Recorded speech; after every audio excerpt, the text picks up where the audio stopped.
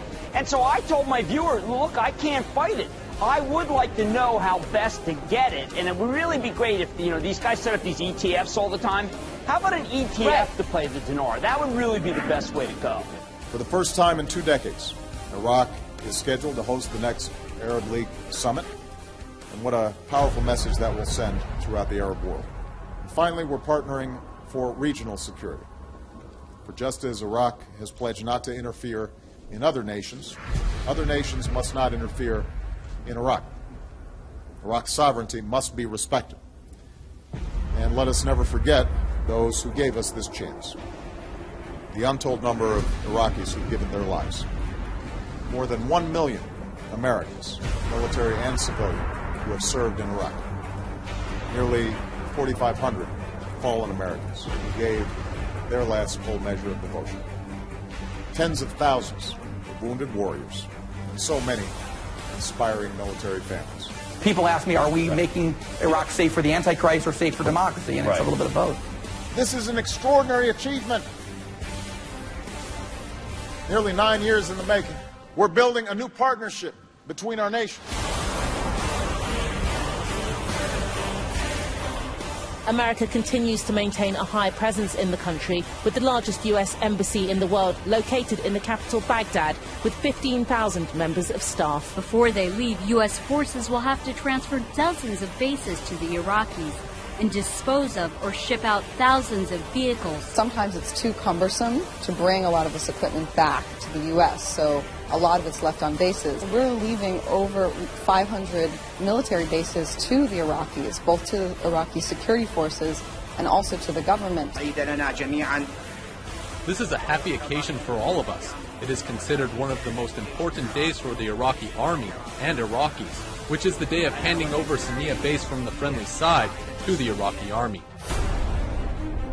Your zodiac sign was determined by Babylonians based on what constellation the sun was in on the day you were born. But astronomers at the Minnesota Planetarium Society point out things have changed over thousands of years. The Earth has shifted on its axis and shifted us up one sign on the zodiac wheel. Right between November 29th and December 17th, there is a new sign. It is Ophiuchus. The constellation is a dude wrestling a snake.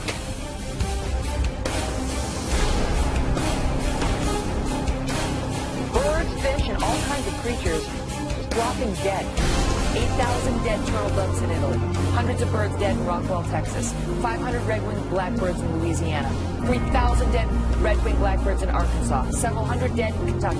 On the fish, several hundred snapper fish in New Zealand. Thousands of dead fish in Florida. 40,000 devil crabs in the UK. 80,000 drumfish in Arkansas. 2 million spotted croakers in Maryland. In the last 2 weeks, this is all a sign of the apocalypse. But as the days of Noe were, so shall also the coming of the Son of Man be. Plans to allow scientists to create embryos that are part human and part animal are set for approval by the official regulator in Britain.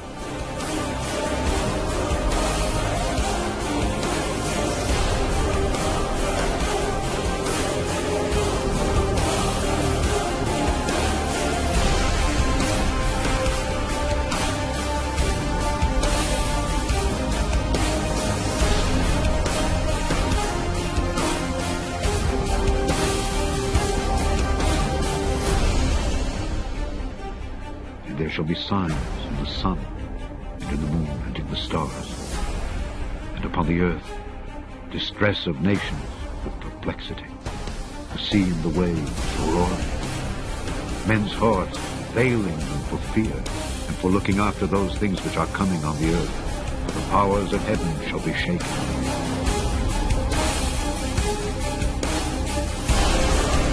Look at the size of this thing as seen from space. Records fell. Biggest snowfall in recorded history. 100 million people will be impacted by this storm. That's 1/3 the population of the United States. Then said he unto them, Nation shall rise against nation, and kingdom against kingdom. And great earthquakes shall be in divers places, and famines and pestilences, and fearful sights and great signs shall there be from heaven.